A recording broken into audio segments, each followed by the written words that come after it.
Dia 23 de maio, meditação no Café com Deus Pai, do pastor Júnior Rostirola.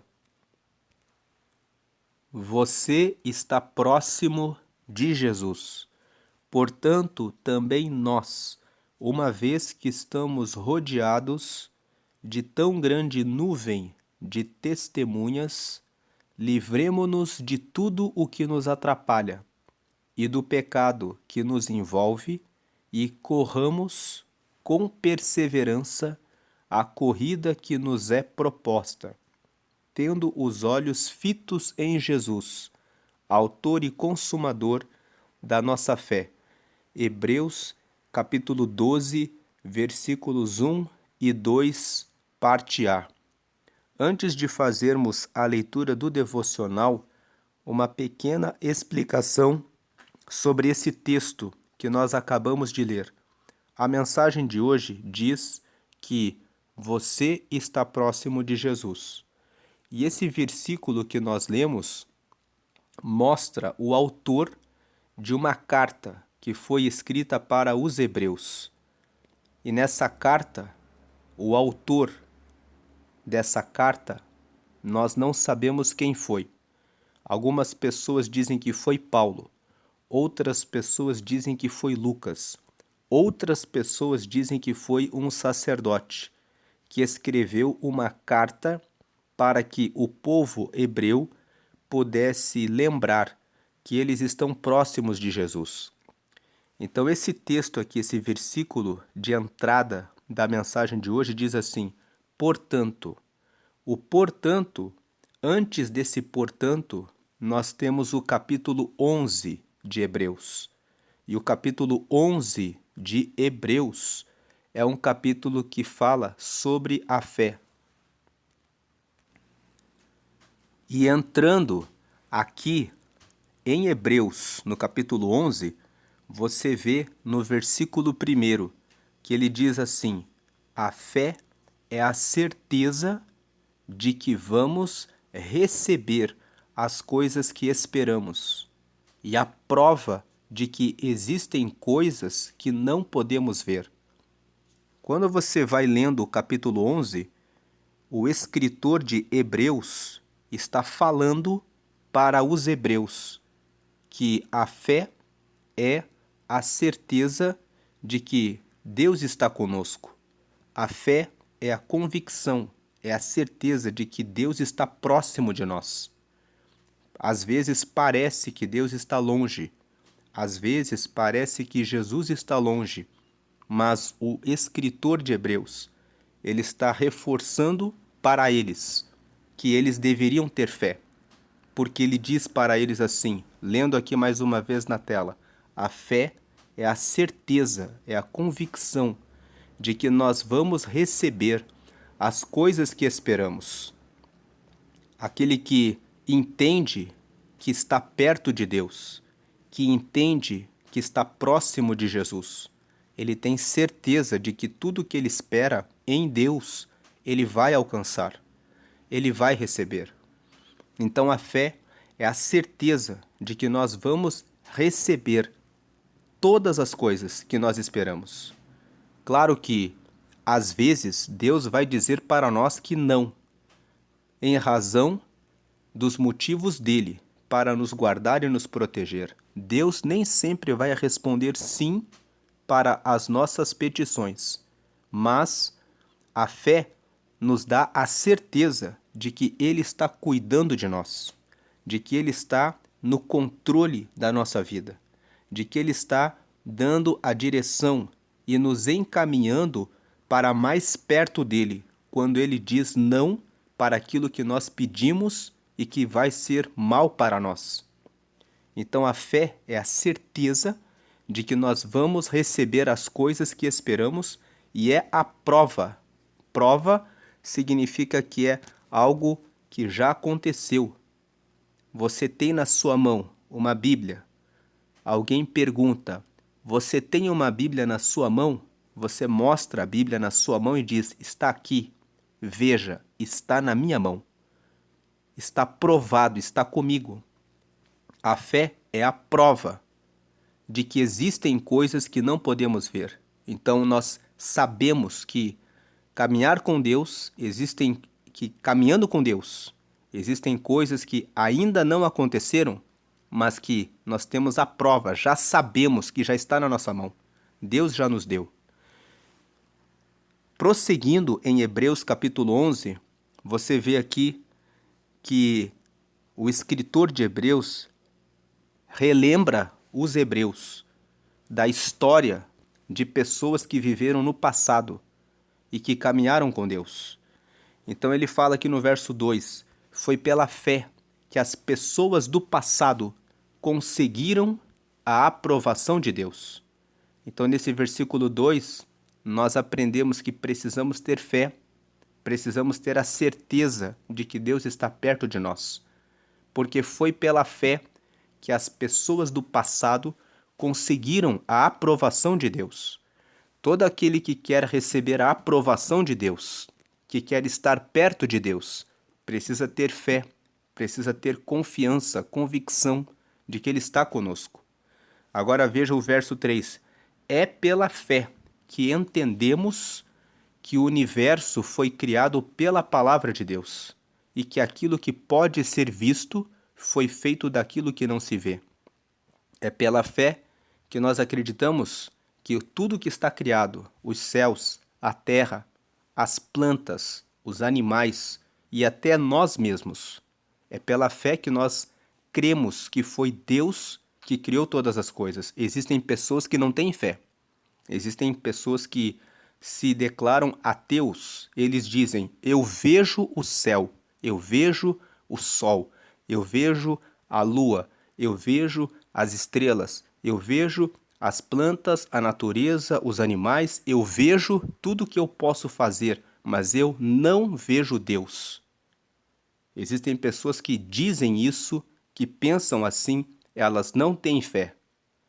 Mas o verso 3 diz aqui, é pela fé que entendemos que o universo foi criado pela palavra de Deus.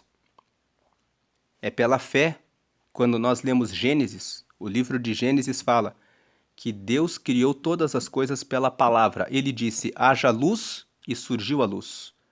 E ele foi declarando pela palavra dele que surjam as plantas, que surjam os animais. Tudo foi criado pela palavra. Então é pela fé que nós entendemos que o universo foi criado pela palavra de Deus e que aquilo que pode ser visto foi feito daquilo que não se vê.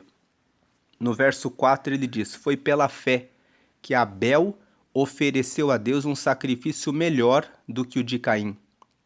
E foi pela fé que ele conseguiu a aprovação de Deus como homem correto, tendo o próprio Deus aprovado as suas ofertas.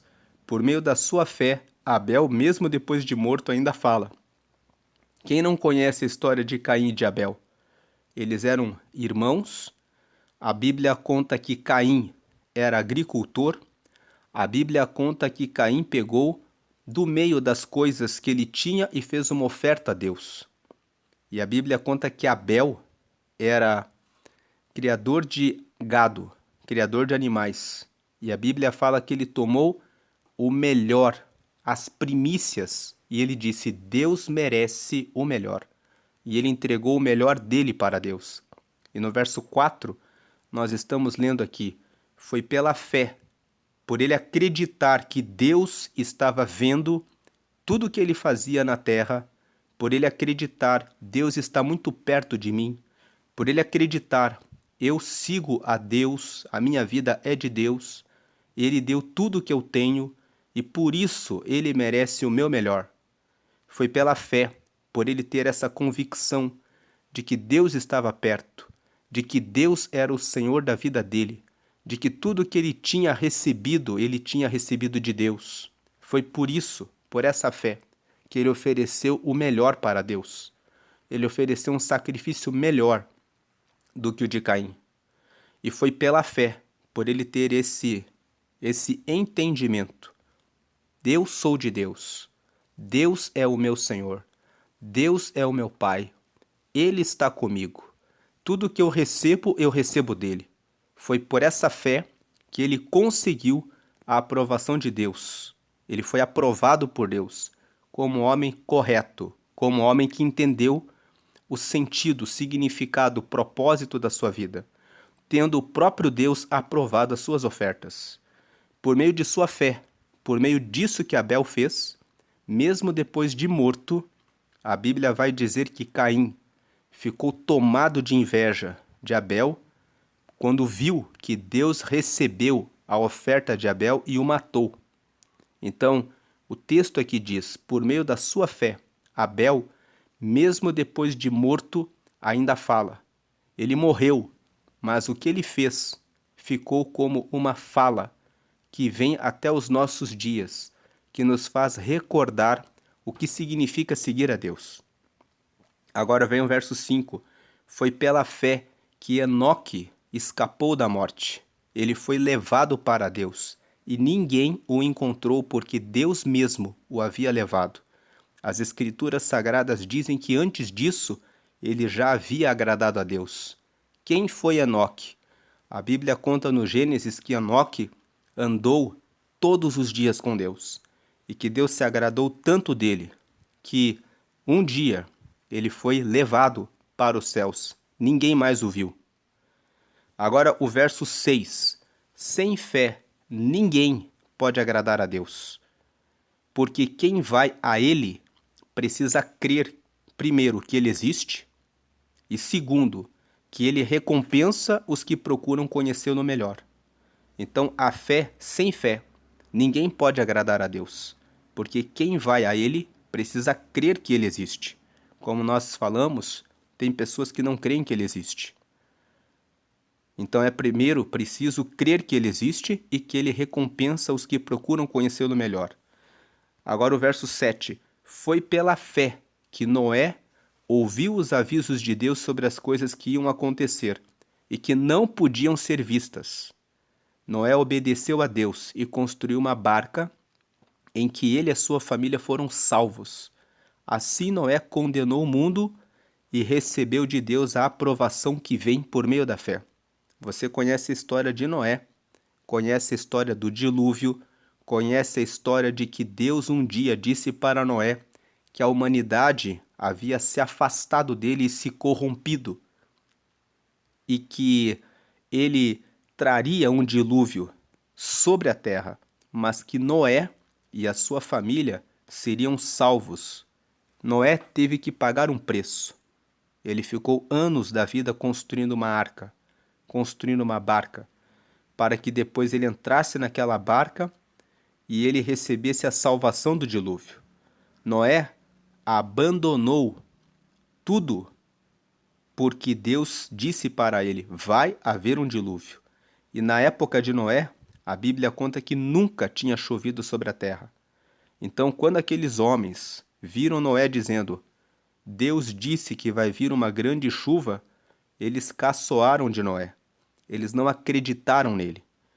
Mas Noé teve fé em Deus. Ele teve plena confiança na palavra que Deus disse a ele. Ele disse, eu sou de Deus. A minha vida é de Deus. Eu estou perto de Deus. Eu decidi que a minha vida é totalmente de Deus. Então foi isso que fez com que ele largasse tudo e construísse aquela arca para receber a salvação. E ele recebeu a salvação porque ele teve fé em Deus. Não vamos ler os outros versículos, mas você pode ler depois do versículo 8 até o versículo, aqui o último versículo, que é o versículo 40 aqui de Hebreus. Os próximos versículos vão falando a respeito de vários outros homens de Deus, que no passado mostraram a sua fé em Deus. O propósito de nós lermos até aqui Hebreus capítulo 11 é entender Hebreus capítulo 12. Agora, vindo para Hebreus capítulo 12, nós lemos a mensagem que abre o devocional de hoje. E voltando aqui na tela para o devocional de hoje, você está próximo de Jesus? Hebreus capítulo 12 nos diz esse versículo aqui de entrada.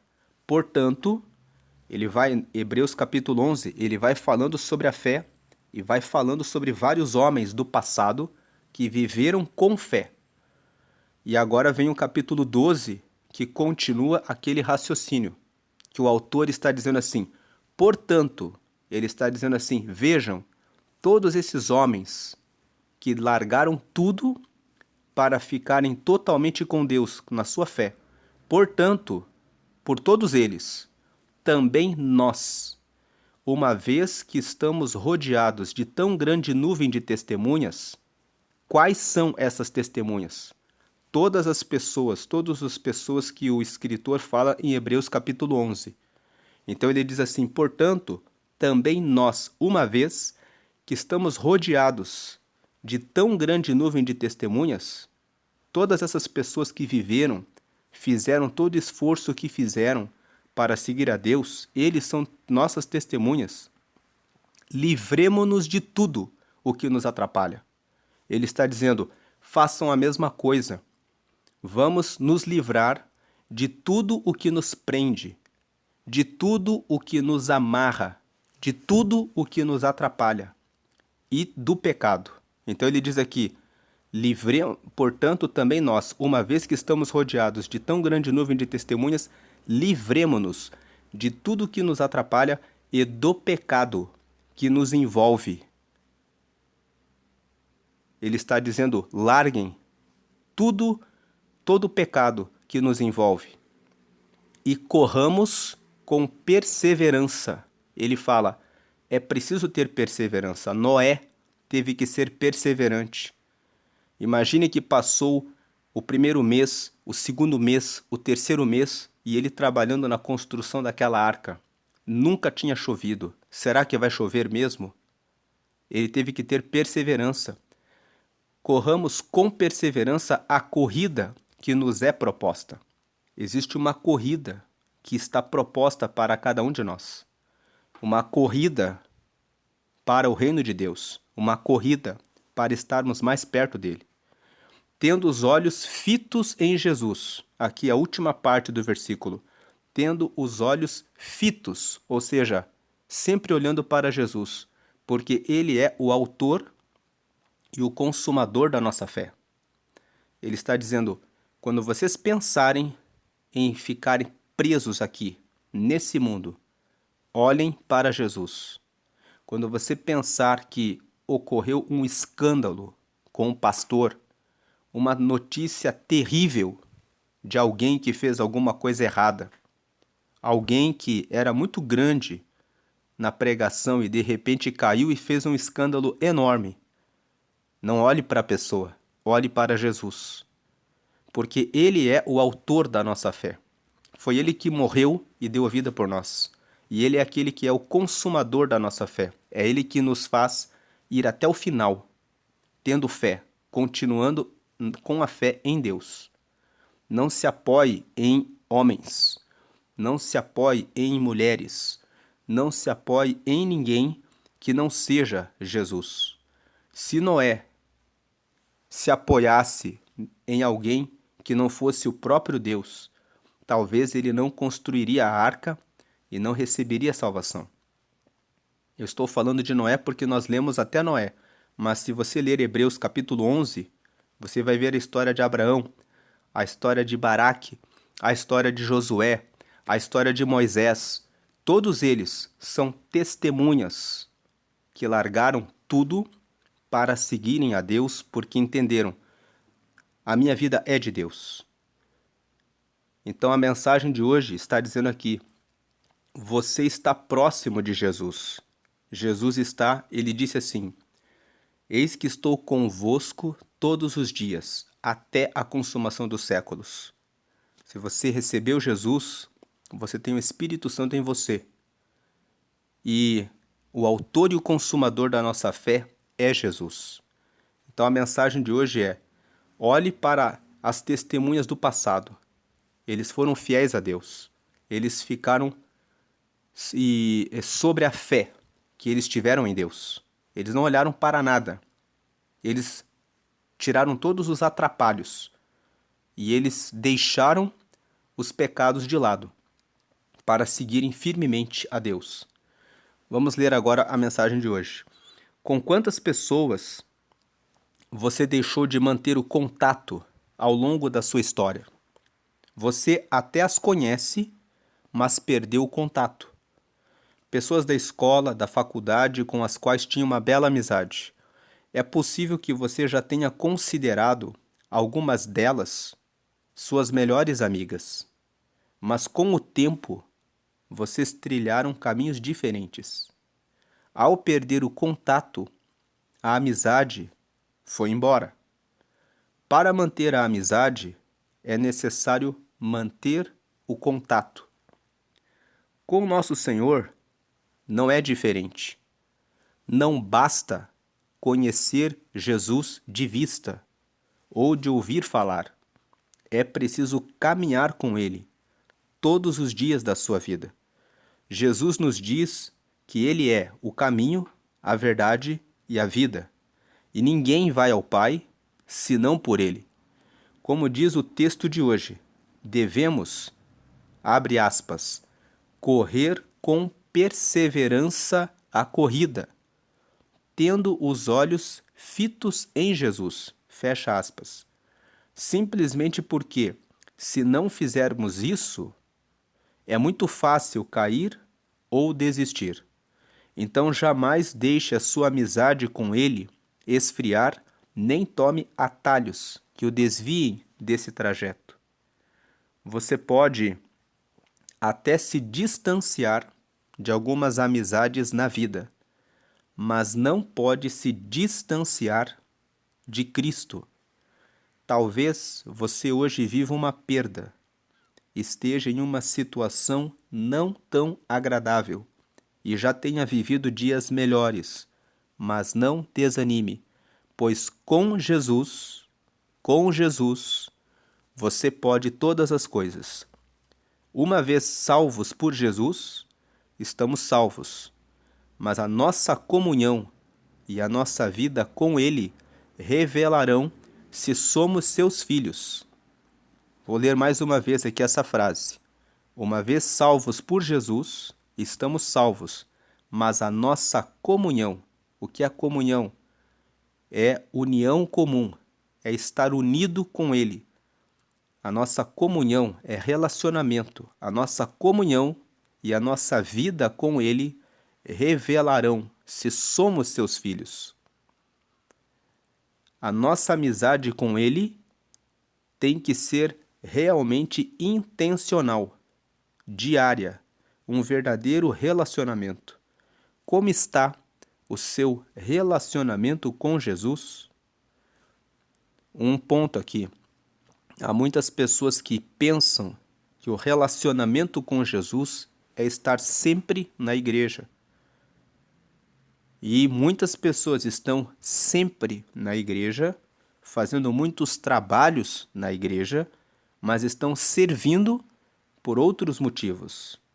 É porque eu tenho o meu amigo, eu tenho a minha amiga, é o meu local de relacionamento social, mas muitas pessoas podem estar na igreja, mas separadas de Deus, porque não estão alimentando na oração diária o relacionamento com Deus. O relacionamento com Deus é algo individual, é algo pessoal, não se mede pelo número de vezes que você frequenta a igreja, mas se mede por quanto tempo você entrega para Deus. E como está o seu coração, se você tem deixado os atrapalhos e vencido os pecados. Porque muitas pessoas estão dentro da igreja, mas o coração está carregado de pecados. Pecados de fofocas, pecados de inveja, pecados de mentira, pecados de maus pensamentos a respeito dos irmãos, das irmãs, das pessoas que às vezes cantam no mesmo coral, participam da mesma igreja, mas que estão escondendo no coração hipocrisias, falsidades, mentiras. Mais importante do que frequentar uma igreja de forma assídua é ter a vida entregue totalmente ao Senhor. Então a frase de hoje: Deus cuida de você e das coisas com as quais você se preocupa. Nada é pequeno demais para a atenção dele. Deus cuida de você e das coisas com as quais você se preocupa. Nada é pequeno demais para a atenção dele. Então a mensagem de hoje aqui nessa frase: você está próximo de Jesus. Deus cuida de você, dos detalhes do que você pede a Ele. Deus cuida de todos os detalhes, das coisas pequenas que você pensa, isso é apenas um detalhe. Deus cuida. Nada é pequeno demais para a atenção dele. Ele cuida de tudo aquilo que preocupa você. Coloque totalmente a sua vida nas mãos dele. Hoje é o dia 143 de 365. A leitura bíblica de hoje é 1 Coríntios capítulo 11 e a palavra-chave de hoje é proximidade. Deus quer que você esteja mais próximo dele. Deus quer que você se relacione mais com ele. Se tem alguma coisa que tenha ocupado a sua mente, que você não tenha apresentado a Deus, coloque diante de Deus. Provérbios capítulo 16, versículo 3 diz assim: confia ao Senhor todos os teus planos, e eles serão bem-sucedidos. Então confia ao Senhor todos os seus planos, e o Senhor fará com que eles sejam bem-sucedidos. E agora eu apresento a você que ainda não entregou a sua vida a Jesus, a oração de confissão. Aqui na tela você vê essa oração que se chama oração de confissão, porque é uma oração para que você confesse que você quer que Jesus esteja com você. Nós lemos na mensagem de hoje que você está próximo de Jesus. Jesus está perto de todas as pessoas que tenham fé nele. Se você quer colocar a sua fé totalmente nele, hoje você tem essa oportunidade de proximidade. Nós lemos hoje que a palavra-chave de hoje é proximidade. Ele quer que você esteja próximo dele.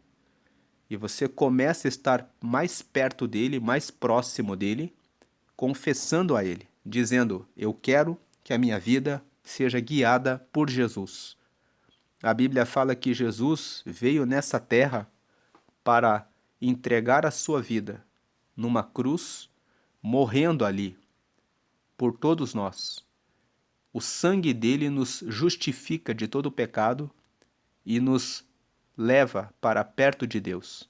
Por causa da morte dele, nós hoje podemos ter os pecados perdoados, podemos receber o Espírito Santo, que é o Espírito de Deus morando em nós, e podemos ter o nosso nome escrito no céu, num livro que se chama o Livro da Vida. É o livro que está o nome de todos os que são filhos de Deus. E você pode receber todas essas bênçãos fazendo essa oração agora. Então, ligue o seu pensamento com Deus e faça essa oração que está aqui na tela comigo.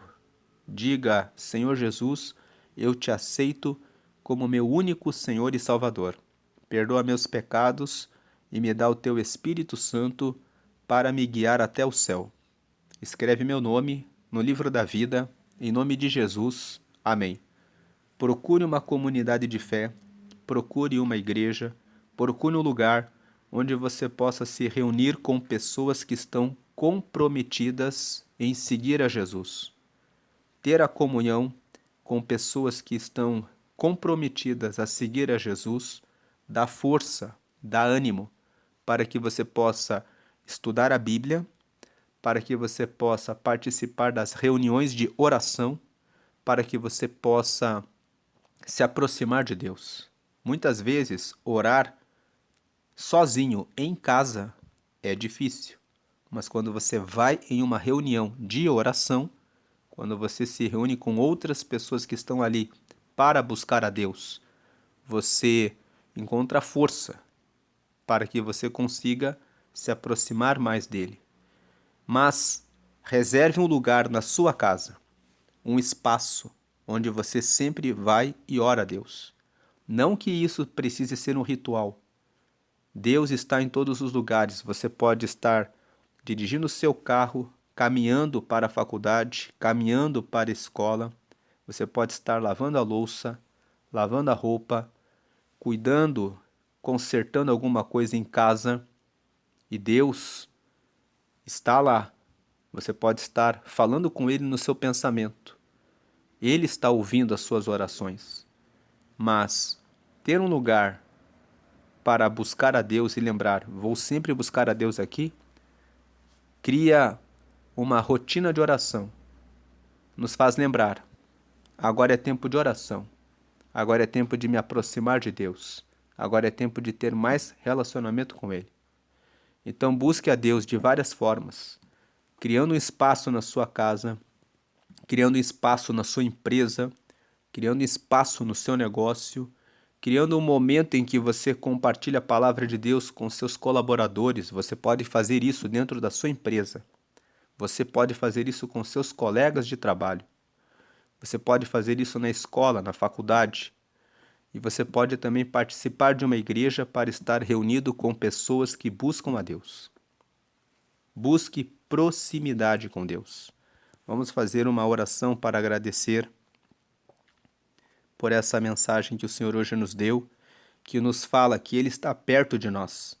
Senhor, nós te agradecemos porque o Senhor está perto de nós, porque essa palavra nos fala que o Senhor nos ama e que o Senhor quer estar sempre conosco. Peço que o Senhor nos dê força para que nós possamos abandonar o pecado que nos envolve e que possamos nos livrar de todos os atrapalhos que muitas vezes nos impedem de chegar mais perto do Senhor.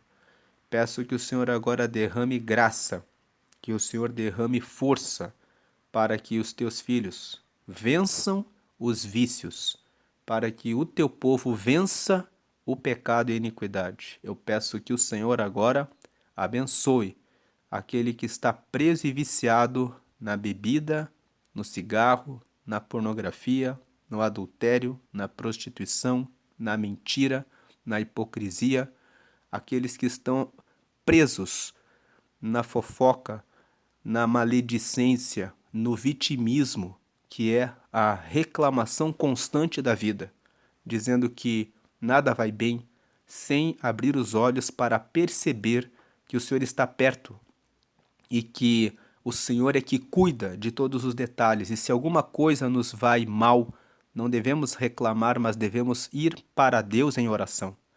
Peço que o Senhor agora venha nos dar ajuda para que possamos andar em santidade, que a corrupção do mundo que vem se multiplicando não venha entrar em nosso coração e em nossa mente, que nós possamos carregar a santidade, a purificação de todo o mal, que os nossos olhos olhem direito, que a nossa boca diga palavras que edificam, que os nossos pensamentos sejam retos, santos, separados para o Senhor e que possamos oferecer o melhor que temos para o Senhor.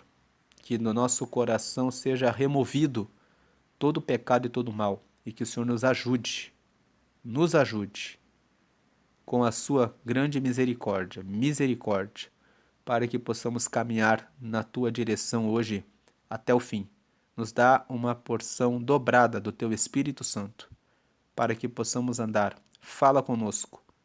Abre os ouvidos espirituais de cada filho e de cada filha do Senhor nesse dia, para que consiga estar sensível à tua voz, para que consiga perceber onde precisa corrigir e melhorar, para que possa receber essa proximidade com o Senhor e que possamos ter essa comunhão constantemente até o fim, para chegarmos à eternidade e estarmos no reino, no teu reino, como aquele que é o nosso Pai. Assim oramos e agradecemos e damos glória ao Pai, porque o Senhor porque nos entregou o Filho para nos dar a salvação.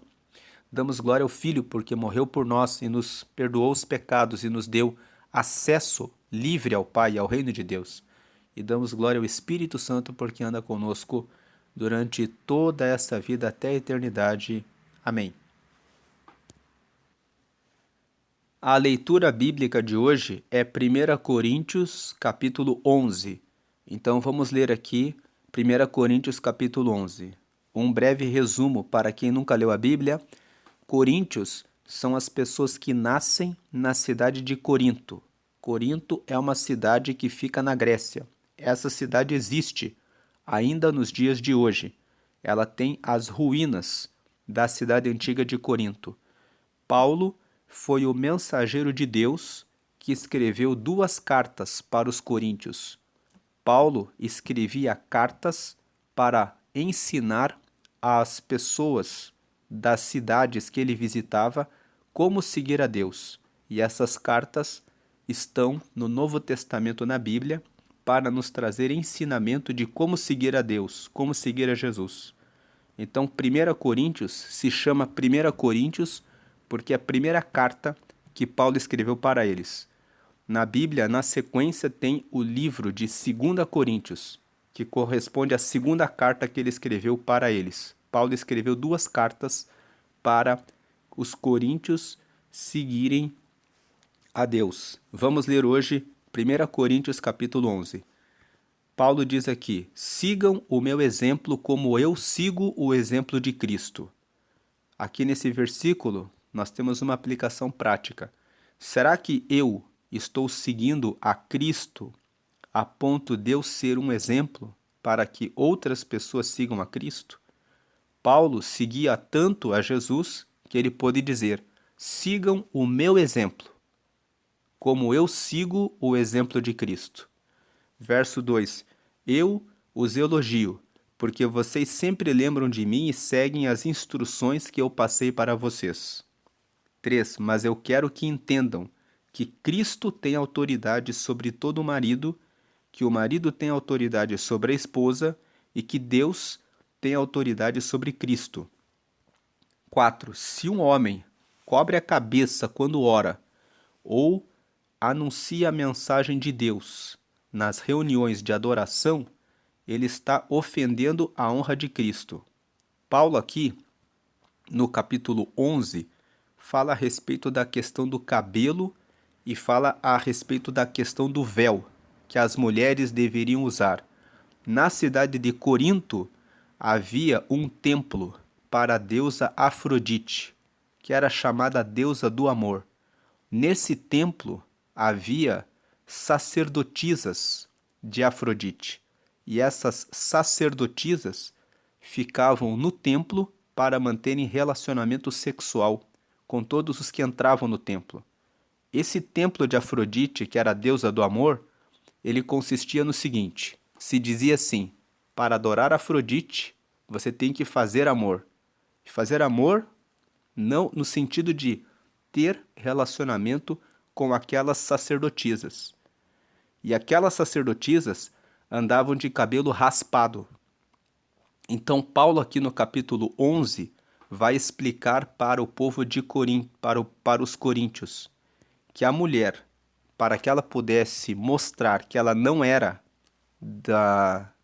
daquelas que seguiam Afrodite, elas deveriam usar o véu e deveriam usar o cabelo comprido, porque quando elas usavam o cabelo comprido, isso mostrava claramente, elas não têm nenhuma relação com Afrodite.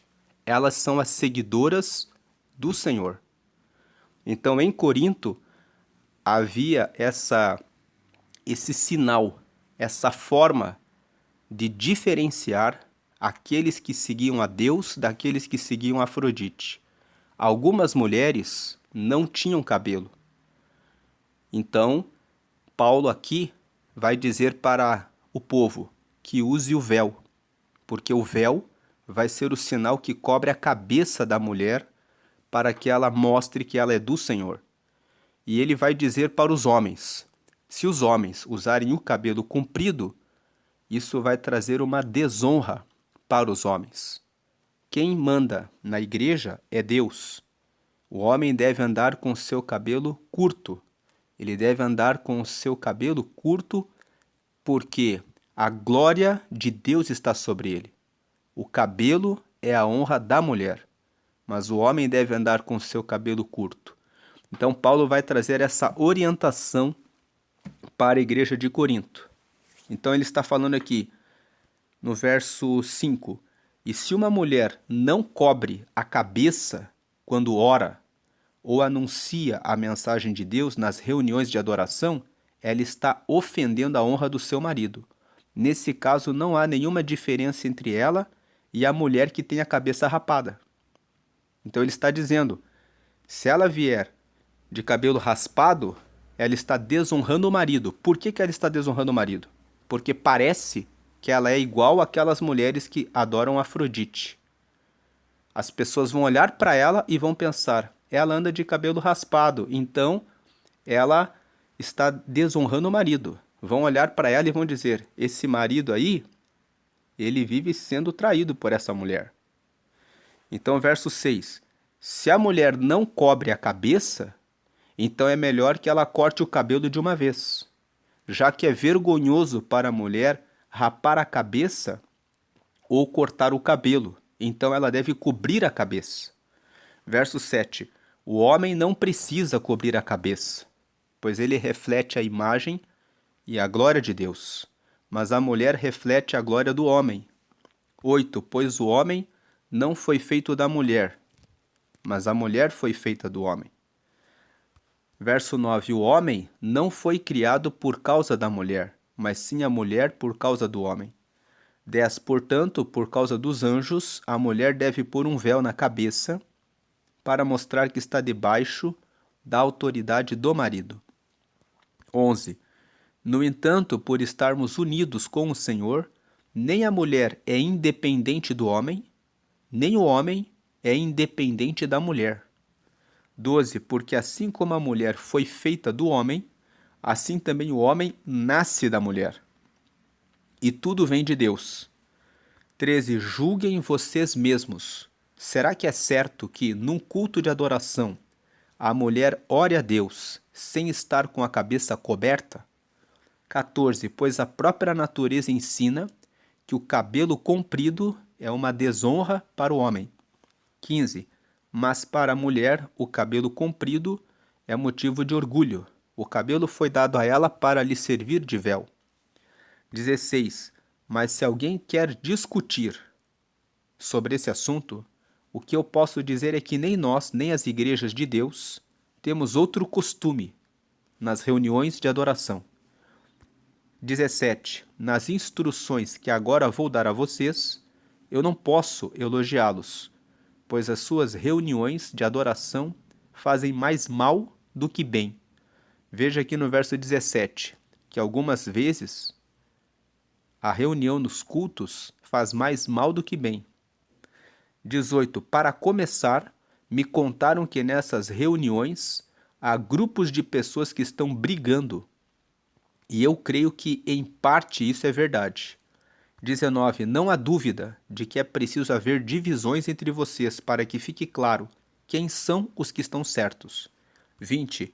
Quando vocês se reúnem, não é a ceia do Senhor que vocês comem. 21. Pois na hora de comer, cada um trata de tomar a sua própria refeição. E assim, enquanto uns ficam com fome, outros chegam até a ficar bêbados. Agora, Paulo começa a falar sobre a ceia. A ceia do Senhor é o momento em que as pessoas partem o pão, e o pão representa o corpo de Cristo. E elas bebem um cálice, que aqui no Brasil corresponde a um suco de uva. Mas, pelo texto que lemos aqui, eles celebravam a ceia do Senhor com vinho. Então as pessoas chegavam no culto de ceia e começavam a comer o pão como se fosse refeição. E começavam a beber o vinho a ponto de ficarem bêbados. E Paulo vai dizer que a ceia não é isso. Agora 22. Por acaso vocês não têm as suas próprias casas onde podem comer e beber? Ou será que preferem desprezar a igreja de Deus e envergonhar os que são pobres? O que é que vocês esperam que eu lhes diga? Querem que os elogie? É claro que não vou elogiá-los. 23. Porque eu recebi do Senhor este ensinamento que passei para vocês, que o Senhor Jesus, na noite em que foi traído, pegou o pão, 24, e deu graças a Deus, depois partiu o pão e disse, isto é o meu corpo, que é entregue em favor de vocês. Façam isto em memória de mim. 25, assim também, depois do jantar, ele pegou o cálice e disse, este cálice é a nova aliança feita por Deus com o seu povo. A aliança que é garantida pelo meu sangue. Cada vez que vocês beberem deste cálice, façam isso em memória de mim. Então nós vemos que Paulo está lembrando eles. A ceia é um memorial de que Cristo morreu por nós. 26. De maneira que cada vez que vocês comem deste pão e bebem deste cálice, estão anunciando a morte do Senhor até que ele venha. Então a ceia é um memorial, é uma lembrança. Cristo morreu por nós, deu o seu corpo, que é simbolizado pelo pão, deu o seu sangue, que é simbolizado pelo cálice, e um dia ele voltará. 27. Por isso aquele que comer do pão do Senhor ou beber do seu cálice de modo que ofenda a honra do Senhor, estará pecando contra o corpo e o sangue do Senhor. Aqui no 27 ele está dizendo, quem participa da ceia e sabe que está desconcertado com Deus, está desonrando o corpo e o sangue de Cristo. 28. Portanto, que cada um examine a sua consciência e então coma do pão e beba do cálice. O 28 está dizendo, antes de participar da ceia, é necessário fazer o autoexame e verificar se a consciência está limpa antes de pegar o pão e beber o cálice. 29. Pois a pessoa que comer do pão ou beber do cálice sem reconhecer que se trata do corpo do Senhor estará sendo julgada ao comer e beber para o seu próprio castigo. A pessoa que sabe que está no caminho torto e come e bebe do cálice do Senhor, ela está se colocando em julgamento diante de Deus.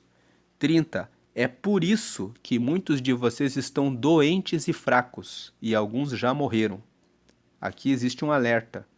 Quem participa da ceia em pecado fica doente espiritualmente, fica fraco espiritualmente e até morre na fé, morre espiritualmente, porque está ofendendo a glória do Senhor. 31. Se examinássemos primeiro a nossa consciência, nós não seríamos julgados pelo Senhor. Então, Paulo está ensinando, se você avaliar se pode ou não pode tomar a ceia, e você só toma quando você está com Deus, você não é julgado. Mas se você toma estando errado, então você recebe o julgamento do Senhor. 32. Mas somos julgados e castigados pelo Senhor, para não sermos condenados junto com o mundo. Então Paulo está dizendo, Deus castiga, corrige, para que a pessoa perceba o seu erro, se arrependa e não fique condenada com o mundo. O castigo do Senhor não é para o mal, é para que a pessoa se arrependa e conserte o seu caminho e encontre a saída para a salvação. 33. Portanto, meus irmãos, quando vocês se reunirem para a ceia do Senhor, esperem uns pelos outros. Então ele estava corrigindo os coríntios, que chegavam na igreja e iam comendo todos os pães e bebendo todo o vinho como se fosse refeição. Ceia não é refeição. Ceia é um momento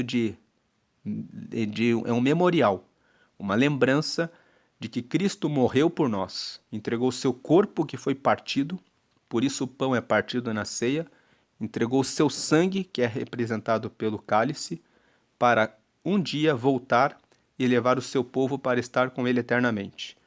E o 34. E se alguém estiver com fome, que coma em casa, para que Deus não castigue vocês por causa dessas reuniões. Os outros assuntos eu resolverei quando chegar aí.